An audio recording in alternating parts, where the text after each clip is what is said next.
Alrighty, hey everyone, name is Kris, and this is Thomann's Guitars and Basses. We're live, in case you haven't realized that, and I am so glad to see already a couple of names in the chat. I see Poo Ninja, hey Poo, Storm Fleek, Dragon, Amanda, Myoglify, Melanie Meinhardt, so cool, oh nice.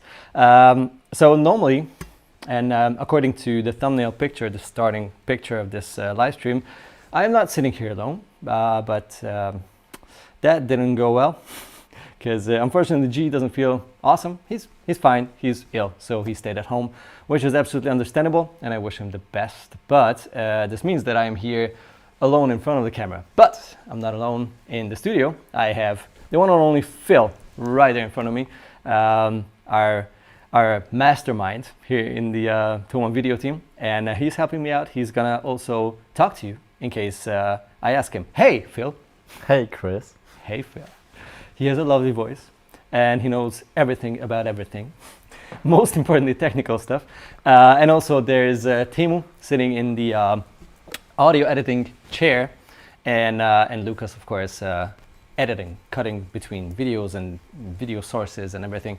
So lovely team, so cool for you guys for backing this whole thing up and putting it all together, literally. Right, so let me say hi to a couple of people. The Mitsos also joined. Hello everyone. Kaki, yo brother. Ninin Martin, hello from Paris. Dude, so cool. Hey man. Deja Voodoo is in the house. All SG and no G makes Kris a shreddy boy. Nice solo for a man flying solo. Thanks. Yeah, except for that one part. You know which one. But thanks. It felt really nice. Actually, I just let's talk about this guitar later on. I just made sure that the neck is nice. We haven't been playing this guitar for way too long. So I thought, hey, fits the subject of this live stream, so I better play it. Stormfleet Dragon, where is G-Man? G-Man, I told that already, is at home, not feeling awesome, but he's gonna be back. He's gonna be back. He's that kind of guy who just keeps on getting better all the time. Philip Bessler, hi. Douglas Rodriguez, Mikita, hello from Brazil. Dude, this is insane. Amanda, poor Guillaume, feel well. Yeah, if he'll read this, I'll let him know. I'll let him know later when we're done with the live stream. Quicksilver, Teemu Selane? Teemu Selane? Selane. What does that mean? That sounds like a Finnish word. That's a hockey player. Oh, okay. Phil is a famous hockey player. Which I obviously did know. Not? Okay. Yeah, exactly. You know, Thomann is quite a big company. We can afford top hockey players to mix audio for us. No? But I prefer this Teemu to the Selana kind of Teemu. But he's also from Finland. And what a dude. Love him.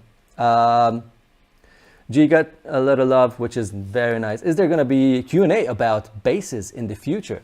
Kaki asks. That is a very good question. I should not do that. I know that for sure. In case it ever happens, I'm pretty sure that's going to be a Patrick Hunter or a Julia kind of video. Yeah. If you have any questions, put them in there. Yeah, totally. Most preferably not in the chat, because that's kind of hard to find after the live stream. But if you put your questions regarding basses in the actual comment section of this live stream, we will definitely see that coming up later on. We can take a screenshot and put it in a Q&A video.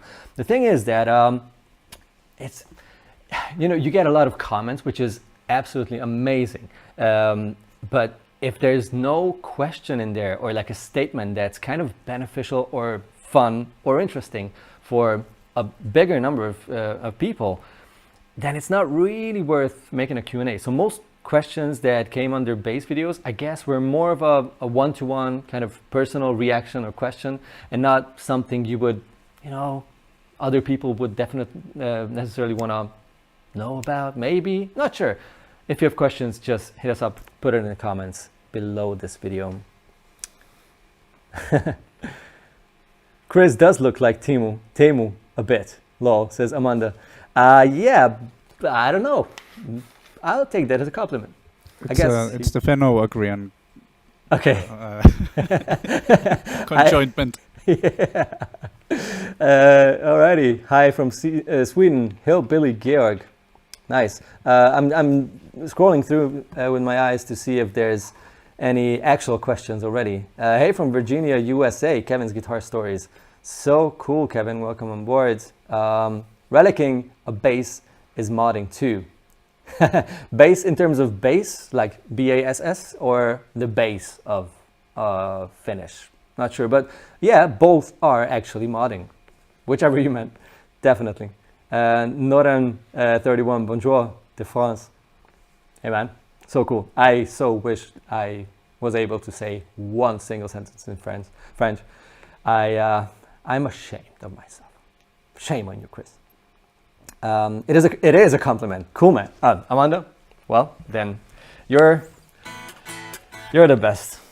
It's as simple as that. Okay, I'll check the comments in a sec. I just want to sort of introduce the main topic we're talking about today, and also turn off both overdrives, which makes the noise floor quite a bit more comfortable. We're talking about modding instruments, not only in terms of super crazy mods, like putting a second neck on a guitar, refinishing it or whatever it is, really, just swapping a tremolo, or changing the tuners, or just swapping the pickups, which is the most common thing you would do, or just the pick guard, like a visual upgrade or mod. It's all the same category, and there's so many ways of looking at this subject, and some are just super detail loving, like nerdy is what I'm trying to say, and some are just absolutely reasonable, really. So one of the aspects, like points of views that one could have is looking at modding instruments in a financial way. Like, does that make any sense? Will that not ruin my instrument and I can never get rid of it anymore, only for 20p's? That's cents.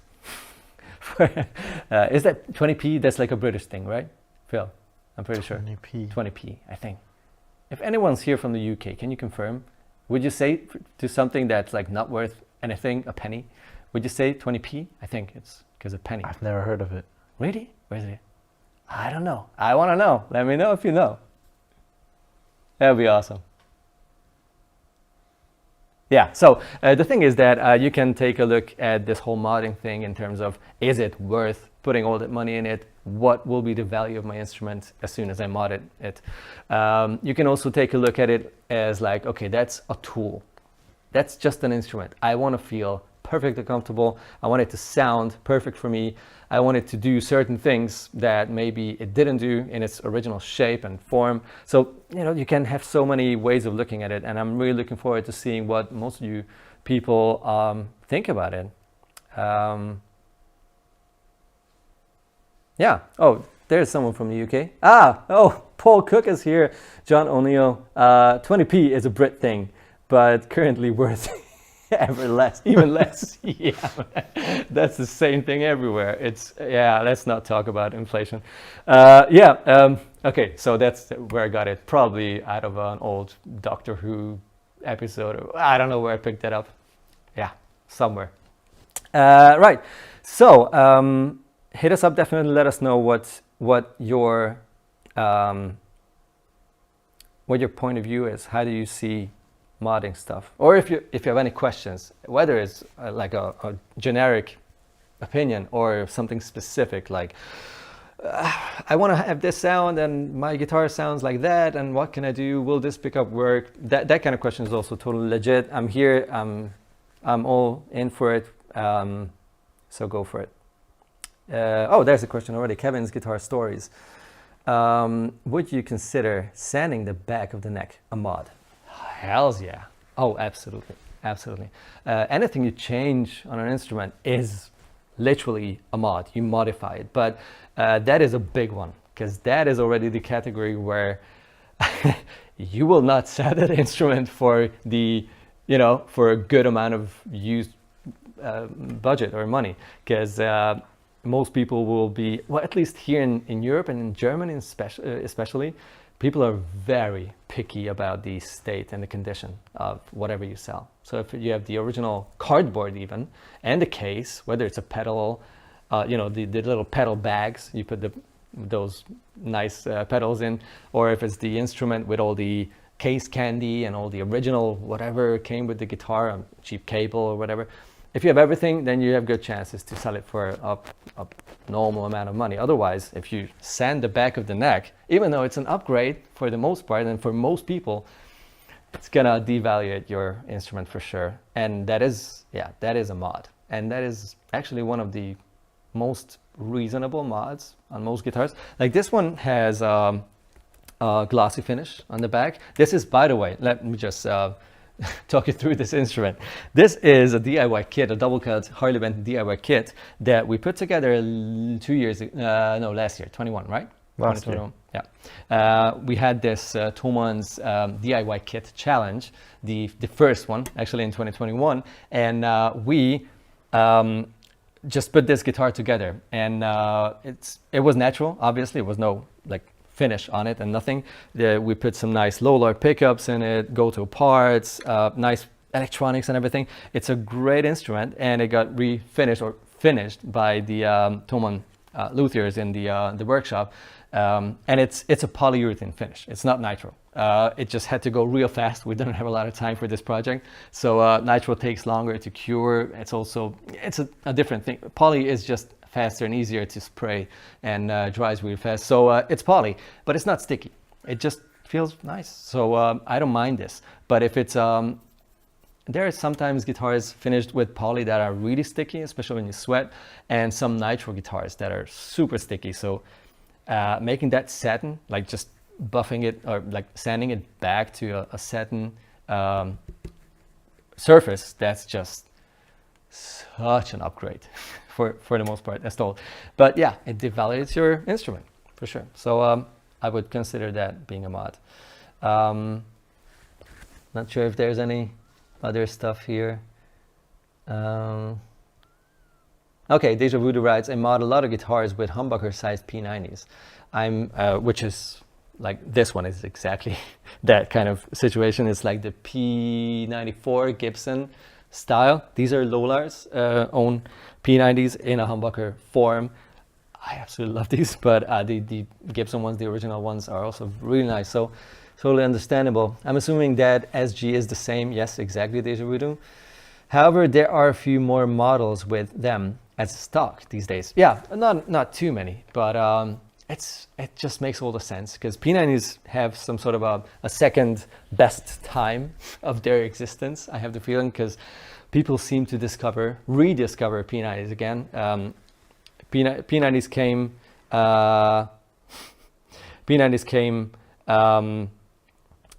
well in the 50s, I think, early 50s, when Gibson started using them, and they pretty much got removed and replaced by humbuckers really fast.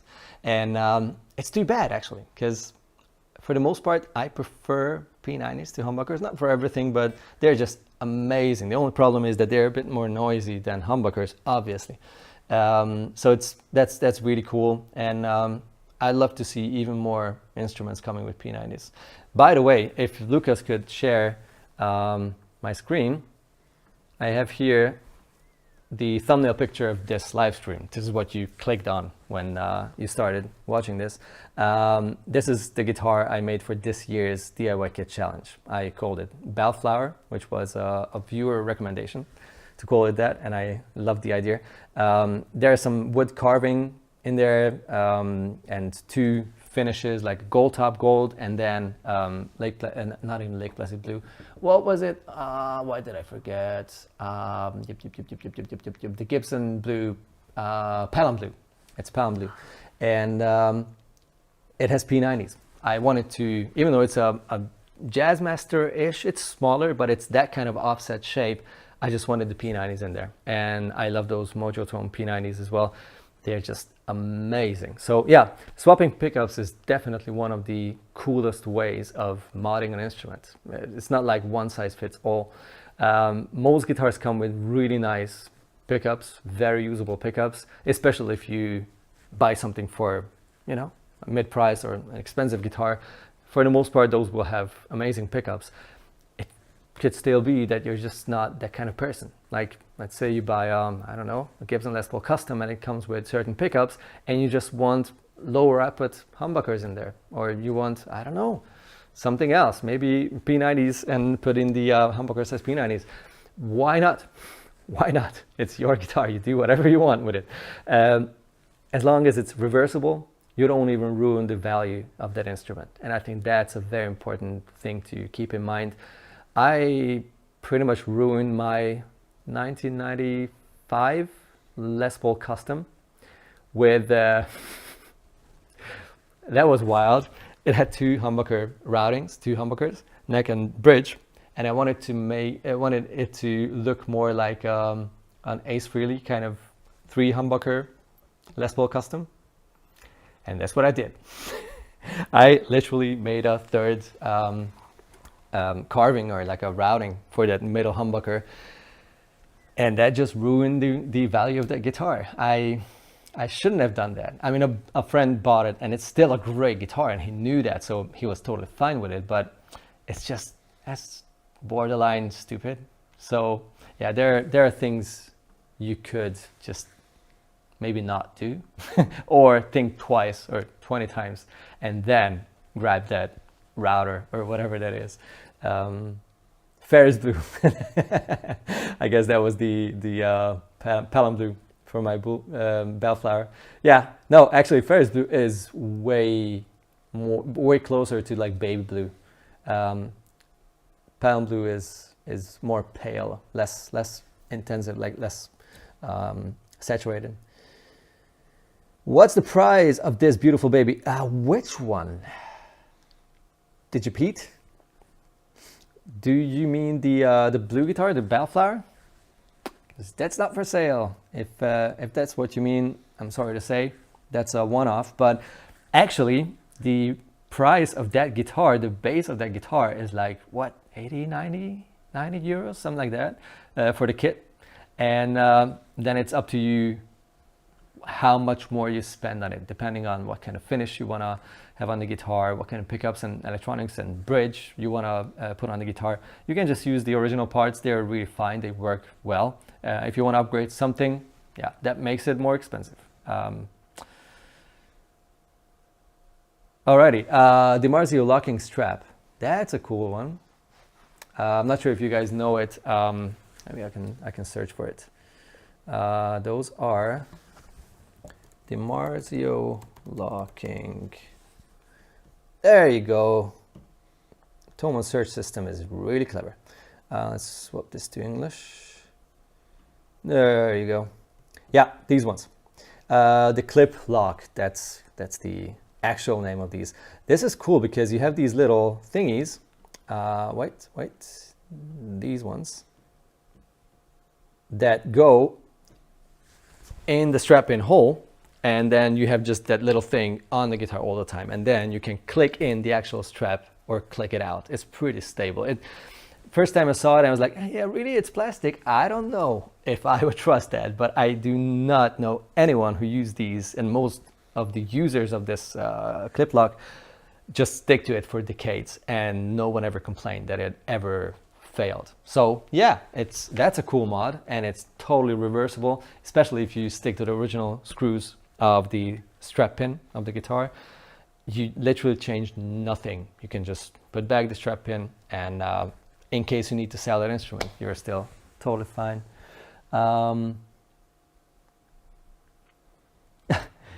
My Uglify, Kris, why is the SG cheaper in Thomann than in the US? I don't know which SG. Yeah, prices are tricky, man. It's all about taxes, import taxes, all the customs, depending on where the instrument comes from and goes to, everything changes. I don't know. It might be a short period thing, might be a currency thing. That's very tricky, and you need to dig way deep into understanding that. And sometimes it doesn't make any sense. Sometimes prices just drop and go up. That's just the nature of free market. You know, prices change and move. That's why I recommend to wait a little, like be patient if you're looking for something, because maybe it might just go down a little bit and then you grab it. You know, not necessarily 2 weeks too early. These things happen. I mean, the price of the red SG, dude, in your hand. Yeah, well, it's also not for sale. Good thing that I asked, because it's the same situation. This is a one-off. Guy could do the same thing. Yeah, it's literally not that crazy. I mean, on this guitar, everything was just super easy to put on. Like, there was no mod necessary here, except for these are US pots, like selected CTS pots, and the holes were too narrow for these. I think it was like an 8mm hole, and now it needed like a 10mm. So we just drilled that hole bigger. That was the only thing. And other than that, finishing a guitar see-through red or like transparent red is not, I mean, it takes some practice, but it's totally doable. You just practice on some scrap wood, and yeah, you can watch all those videos I did on my channel, where you can see what I do on my private channel. I did a couple of projects. It's not super hard, just needs some practice. And then you save a lot of time, because we spent like 2,000 euros on this, if you count together all the parts, plus the price of the luthier who worked on this. Because if you bring it to a luthier, you're gonna pay much more. It's gonna probably look much better too, depending on your experience with like a spray can or like a professional paint gun, but it will cost way more than if you do it yourself. But yeah, it's a lot of trial and error, but it's also a lot of fun. So Also, we went all out on this one. Yeah, I mean, yeah. it got plaqued and everything. yeah, so- sure. Like this it's is just a the kind of ridiculous this is one. the overdoing kind of situation. Like you should not spend this much on a DIY kit that's worth whatever 70, 80 euros. That's not a clever thing to do. We just wanted to just go way over the top and just show what's possible and just make a kind of a joke out of it. And of course, it was a part of this campaign. So we wanted it to make like crazy, because not crazy is less interesting. So but honestly, it's an awesome guitar. I'll play it in a second. Just without a backing track, because you didn't even hear it until now. Bloop, bloop, bloop, bloop, bloop. Was there anything interesting, Phil? Some questions not related to the modding part. That's fine. There was one at the very beginning. Andre struggling with headroom on a tiny Terra amp. Oh yeah. Love okay. the crunch, but it distorts so easily on a Les Paul. Yeah. So the question was, should I try swapping tubes, single coils, or a different amp? Those three options. Oh gosh, it depends on the volume you want to run that amp still clean with a Les Paul. I know what you mean. My amp has 40 watts, and still if I use it at stage volume with my Les Paul, especially with the bridge pickup, it's not really clean. It's borderline overdriving. So you can do a few things. Just a sec. It's just so little wattage. Yeah, on the tiny thing is, Terra. it's what is it, 15 watts? I think 15. 15, might be 20, even less, but I but I don't think maximum 15. 10 or 15. I used to play the Dark Terror for years actually on stage, and it was definitely loud enough. But the only way I was able to play it clean with my Strat, which I was using at the time, was rolling back the volume, and that worked perfectly. Like if the amp is already overdriving and you just roll back the volume from 10 to 7, that's exactly what gave me. Or I think I had to go back even more. It was like halfway, like back to 5. And then it was clean, like perfectly clean. That was a Strat though, and that was the Dark Terror, which is even more distorted than the Tiny Terror. So with the Tiny Terror, if your Les Paul doesn't get too dull, if you turn back the volume, that's definitely something I would do, because that doesn't need any other modification. Like you don't have to swap anything, you don't have to buy tubes. Yeah, it just requires a guitar that doesn't change its tone if you roll back the pod. Let me show you what I mean. These are not humbuckers, but P90s are as hot as humbuckers, and the wiring here is the same thing as what you can do on a Les Paul. It's just the value of the pods that could be different. Not even those are different in this case, because these are 500k pods, same as on a humbucker Les Paul. So I turn on a drive with some overdrive, and then I will roll back the volume on both pickups. I might start on the neck pickup and then switch over to the bridge pickup and do the same thing. Just start on 10 and then roll back the volume. We are using the Rev D20, which is not a super loud or high wattage amp. It's 20 watts, but it's very loud if you crank it. It's now just over 12 o'clock on the master and on the gain. So it's a nice volume, not a ridiculous stage volume, but it's loud. Let's see what happens. Oh, and the drive pedal I'm using, the drive pedal is the Kessler Toxic Twins. It's like a low to medium gain British voice drive pedal.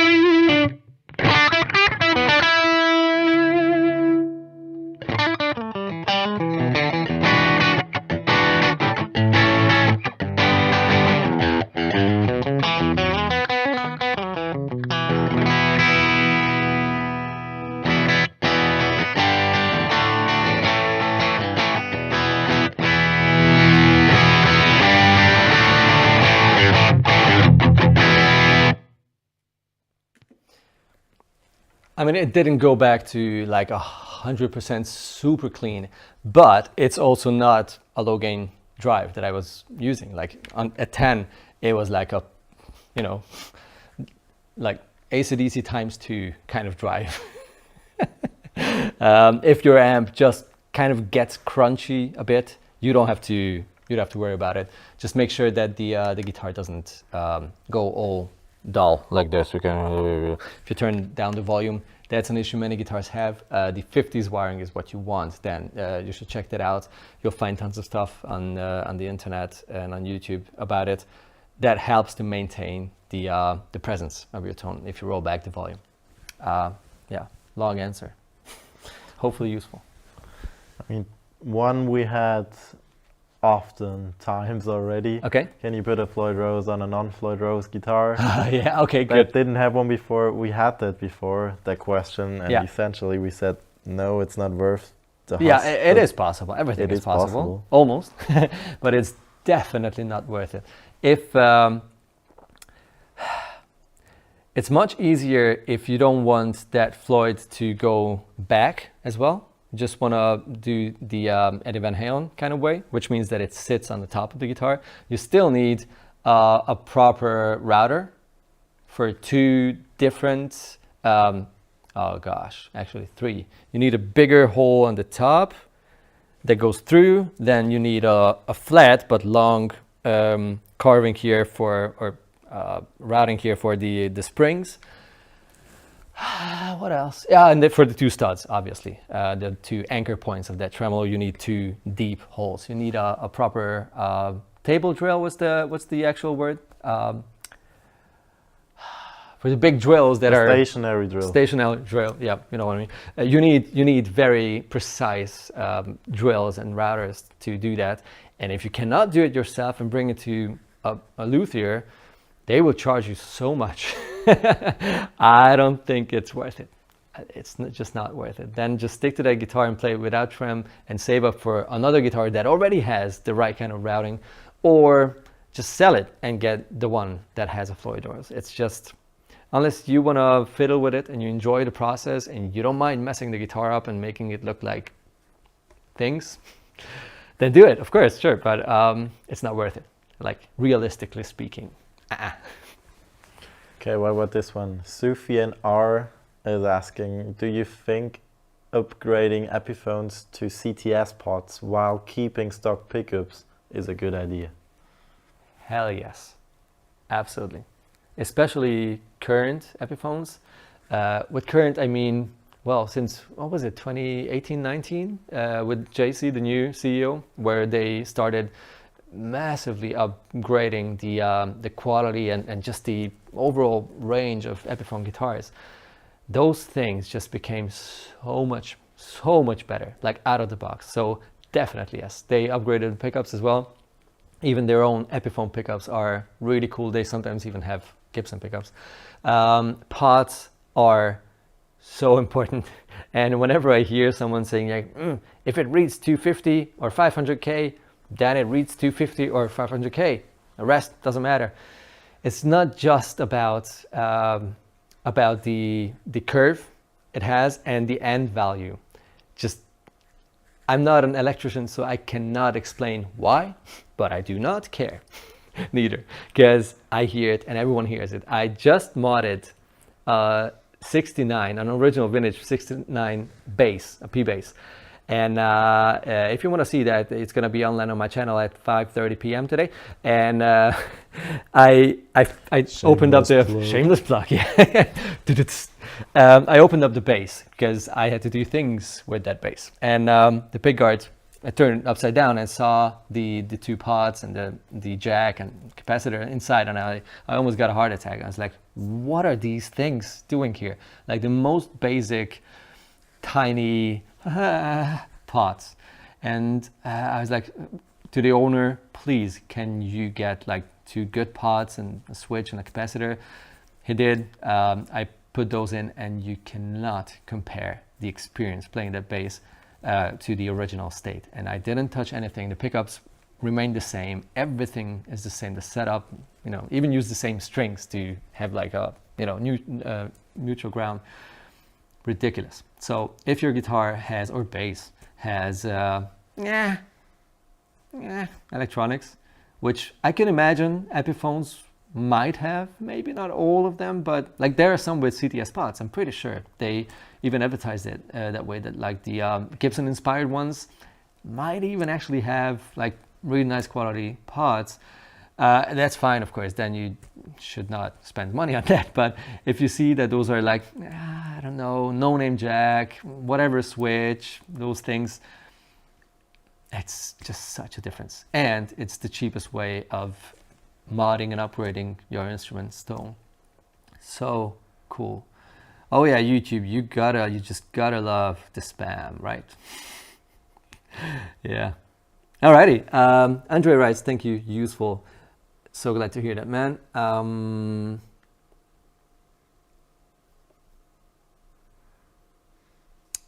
Yeah. Oh yeah, Deja Voodoo wrote, Vega Tram solves that issue for non-routed S-types. Ain't cheap though.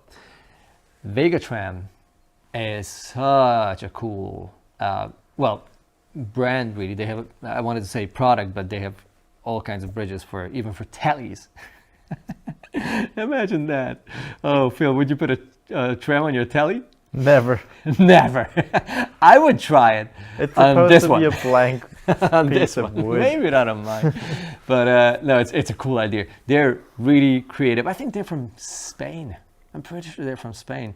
And they make like really cool and very stable trams for guitars where there was a tram, but it's not famous for being very stable, or for guitars that should not have a tram or should not be able to, have a tram on there, and they make it happen. So yeah, really cool. Not cheap though, but you know why once you installed one on your instrument. I tried a couple, ridiculous, like as stable as one can get. It looks a little too modern for like a vintagey kind of guitar, so I would not put it on every guitar.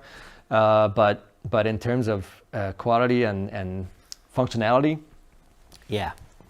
Why would you put a tram on your telly? Your telly has a neck. Yeah, exactly. Gonna get so much hate for this. Yeah. I can neck wiggle. I can do this. I don't need a tram. Oh yeah. I remember Chris Buck having all the hate for this kind of vibrato, moving the neck with the left hand. Oh yeah.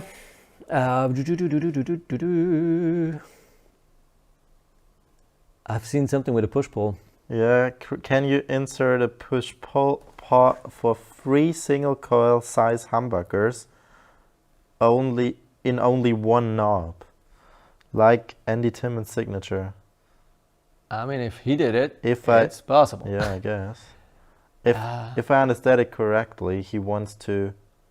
Should be he possible. wants to have to push. He wants to have 3 single coils with just one knob. Yeah. I think it Right? should be possible. It's those little pins of like a push-pull pot are super tiny. So if you manage to put more on there, I'm not sure what happens if you connect them. I don't think it's an issue, but maybe if someone's like a total pro in guitar electronics, like, that kind of pro, and would say, no, that will not work, then please let us know in the comments. But as far as I'm concerned, that's not an issue, because you do the same thing if you have like 2 humbuckers you want to split. You just put, like, you have 2 pins per function.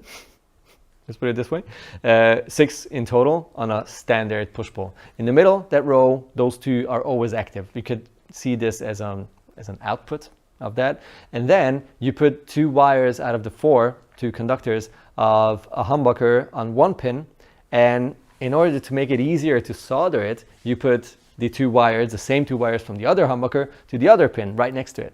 And then you just push and pull, and with that you split both humbuckers.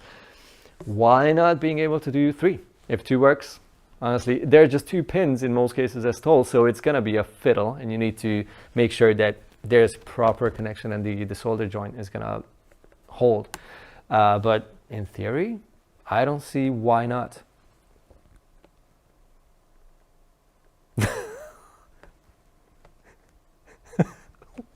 Wait. Melanie, I'm not sure if there was a story behind this question. Theoretically, could you modify a double cut guitar to a Slash signature guitar, except for the body, of course? Well, yeah. Take a Gibson SG, then the rest is gonna be identical, but the body not. So yeah, you can put Slash's humbuckers in there. They are awesome, by the way. The Anika 2 modded Slash models.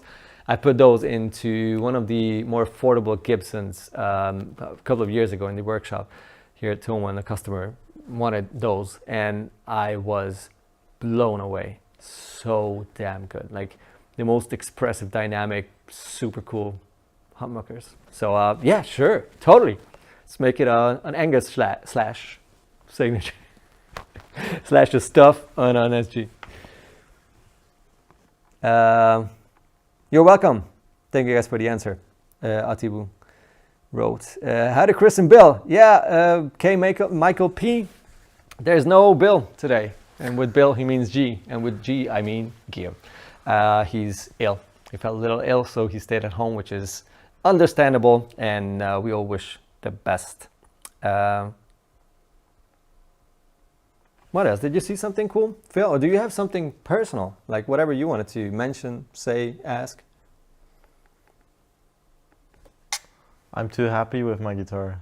Yeah, I know mean, the feeling. there are some mods that I really enjoy. Like for example, on the telly, the compound radius. Yeah. And plus the sanding, of course, that we talked about already. Yeah. That's just At the back of the neck. Yeah. I think feel-wise, it's so important to just be happy with your instrument because it makes you play so much better. Oh man, totally. And that's the real coolness about all of this. Like, of course, I've done things that are not very clever in terms of resale value.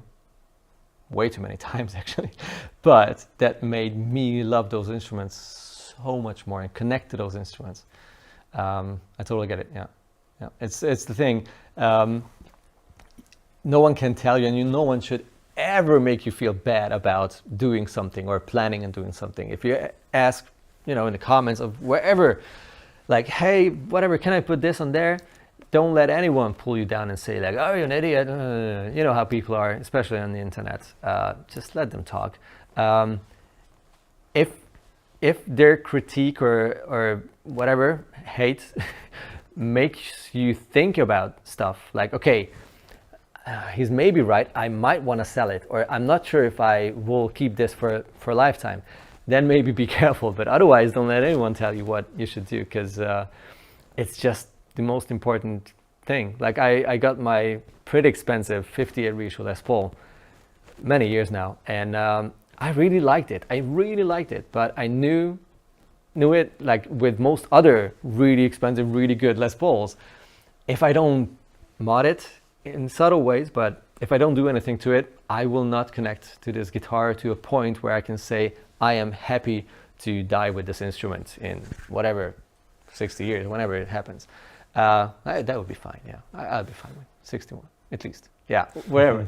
It's just those little things that makes you love your guitar. And if it's like that, out of the box, like my telly was, which was the biggest surprise ever. I literally opened the case the first time, grabbed the guitar, one G chord, and I was like, okay, that's it, I'm out. But that doesn't happen very often. Little things, pickups, etc., tuners, or bigger things like, sanding the back of the neck, or I don't know, changing pretty much everything on it for a different resonance or a different looks. Maybe you want black hardware in your guitar all of a sudden. Yeah, sure. I mean, if it makes you love it more and play more, it's your money. And we all need, different levels of inspiration to feel really cool with playing that instrument, whatever that is. Okay, Michael P says, I cannot understand why not all necks are compound radius or zero nut. Oh yeah, man, totally. The thing is that everyone prefers a different radius. So most people who play modern guitars will want it as flat as possible and want like 12-inch upwards, like 12, 14, 16, sometimes even like 20, which is understandable because, you know, all the sweep pickings and all the whatever super low string action, it's all going to work much, much better with a very flat fretboard. Then there are some people who say, like, if I play a Fender without the 7¼ inch radius, which is the roundest, most vintage one, if I play one without that, I cannot enjoy it. So there you go. There's no one size fits all radius. So the compoundness, that's a very good point though. Phil mentioned the compound radius on his guitar, which is, I totally forgot that I did that. Or did Oscar do it? Oscar did. I think that's where I've checked out that mod and then did it myself later. This is a Mexican-made road-worn Fender Telecaster. That was my first Telecaster, and Phil bought it when I bought my custom shop. So it's still in the family, you know. And I still love that guitar. It was an amazing instrument, and it had a 7¼ inch radius, which is pretty round, which I loved here. But you know, with my kind of medium to low kind of string action, there was some buzz up here. Above the 12th fret, and I was like, too bad, you know, I should raise the strings a bit more and then it's fine, but I didn't want to. And then the other guitar tech guy, actually a luthier, he is a luthier, told like, hey, let me show you something. And then he grabbed the leveling block and removed the strings and leveled it to like it was a manual compound radius mod. And I was blown away, which means that he made it up here close, very close to 9½, and here it stayed 7¼ inch. And the guitar just became a machine. And yeah, when I sold it, I was like, oh, I will miss that, at least that spec. So yeah, really cool. And kind of a compound radius is, I think, always really nice. Yeah, if it's like a 7¼ it could go to 9½. If it's a 9½, why not going up to, I don't know, a bit over 10, you know, up here. If it's a 12, like a Gibson, why not going up to 14? You know, I mean, no one would complain, I guess, because up here, you just don't have that kind of comfort as what you have here, ever. It doesn't really matter what guitar. I mean, an SG is pretty good in that because you can get way up without even touching the body, but all the other guitars, you kind of have a neck joint of a type. And a flatter radius is just nicer to, you know, to play in that region. But is it a thin line Tele? Which one? Phil's, my ex and Phil's current Tele. No, it's a road-worn Tele. A butterscotch blonde, slightly aged Mexican Telecaster. That was the top of the line back in, I think they stopped making those in 2018. Maybe 18, whenever that was. I bought it in 2015, I'm pretty sure. And then, yeah, because I had my Tele in 2016, so I had that one for 1 year. Yeah, 2015 model. Yeah. A very simple, basic blackguard, ridiculously cool guitar. I've seen something with Eddie Van Halen. Yeah, I think that's a good last question for the stream. I would do one before. Totally, yeah. I mean, there was a question on if some mounting screw positions fit from the American Pro 2 fit on a standard strap body like the made in Mexico. It's about the neck. Do the replacement American Fender Strat necks with different mounting screw positions like American Pro 2 come pre-drilled to also fit on a standard Strat body like the made in Mexico? Ooh. So, if as long as we're talking about the standard position on F-style guitars, not even just F-style guitars, but like Fender. So this is a bad example because this is not a Fender, but it shows you what we're talking about. If you have these 4 screws on your Fender Strat in line, like there's no, you know, one recessed one, which is usually here where this gets a little closer to the middle so that they can carve away some of that wood to make it more comfy when you're up here. If these 4 are just literally like this, then most probably most of the US made ones will be interchangeable, and most of the similar Mexican ones will be interchangeable. But as soon as you start messing with putting a Japanese fender neck on a US body, or a US neck on a Mexican body, or whatever, those three places where they produce Fender guitars probably work with the same basic measures like sizes and everything, but they barely ever fit perfectly. So yeah, that's an issue. I would say it will most probably not fit on a Mexican body, or a Mexican neck will not fit on a US body. It's mostly about the neck pocket though. It's not even the position of the screws. In most cases, because the plate is like a Fender plate, that's a thing. That's like a standard. But the way it's carved, the neck pocket of the body, the width of that neck pocket, whether the neck will just fit in or be way too narrow for that neck pocket and would just, rattle around. Those are just not cool, like not really interchangeable at all. Actually, I had to do a bit of this testing a couple of years ago, where we had, for the first time after many, many years, Fender replacement necks and also Gildo. Was it Gildo? I think. Gildo replacement necks and bodies.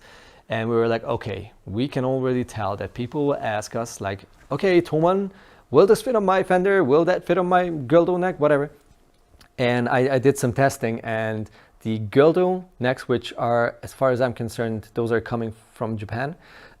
Those fitted best, ta-da, on a Japanese Fender Strat body. And I think I tested a Tele as well. And so the Japanese made Fenders were the best fits. And with the Mexico, no way. And with the US, it kind of worked, but wasn't really pretty. Like, it wasn't ideal. So even if someone promises you that it will fit, I'm not sure if it will really fit until you literally put that neck into that neck pocket and see for yourself. Yeah, it's tricky. Might need some modding and some wood carving and routing to make it fit perfectly. We misunderstood the Finline Tele question. Philip Bessler wanted to answer Captain Future's question, which was, is it possible to mod a Tele so that it gets a sound close to an ES335? So Philip asked in response if it is a Finline already, to make it easier. The problem is with a Tele that the body is just way smaller in every direction and thinner compared to an ES335. So if you want to have that kind of open woody tone unplugged as well, and well, the vibes of that, all the sustain that comes with a hollow body or a semi-hollow body, you would have to carve away so much wood that it's probably not gonna be stable anymore. I mean, thin lines are something like a semi-hollow, but not really, because all the wood parts, like the top and everything, is way thicker than on an actual semi-hollow. I could imagine, I mean, it's a wild thing, but I could imagine routing like all the thin line kind of holes inside the body, wherever there's space, because there's no routing from the front. Make all those, then put a thin piece of wood, like glue a thin piece of wood as a back on that, and with that you will make the Tele thicker. And then actually you might have enough room inside, enough space to, and of course you will also have to do the F-hole to have some sort of a projection to the front, to give you an actual, impression of a smaller, like a 339 kind of semi-hollow vibe. It's a big project, man. I dig the idea though. It's cool, it's interesting, but you need some good routers and some experience with wood and really good wood glue as well. And you will have to solve certain problems. Like, this is not a big issue if you have a nice drill and everything, but you will have to figure out something for this region, because these screws are going to be then probably too short for the neck if you make the body thicker, because the plate then needs to raise as well. So you will have to, you know, test stuff, but that would be the only satisfying solution to even make it worth the trouble, I think. And then you have to refinish it, because otherwise it looks weird. I've got a good last question for the stream. It was rock guitar vibes. What do you think? Was Eddie Van Halen the most popular modder? Obviously. I mean, I cannot think of anyone else. I mean, Steve Vai is definitely way up as well with his Evo, which had a million necks and all kinds of pickups and the sustainer and all of those things. And he literally invented the RG shape. Like, that's how the RGs appeared after his idea for Ibanez to make his guitar. He pretty much made the first modern, you know, super strat, super pointy, super streamlined, whatever, with his monkey grip and everything. It's just ridiculous thing. But in terms of who's most famous, especially for non-guitar players, gotta be Eddie, for sure. I mean, especially the way he did all of that. Like, probably just, you know, grab the drill and like Guillaume style, right? Yeah. That's how Guillaume mods his stuff. Like, puts his whatever cigarette down, drinks a sip of wine, and then just starts doing stuff. I mean, I love that attitude, right? Yeah, Eddie is. He invented the strap locks. Eddie is in a just, way. And well, Floyd Rose and him invented the first modern tremolo. So, and putting a humbucker in a Strat, I mean, or like a super Strat.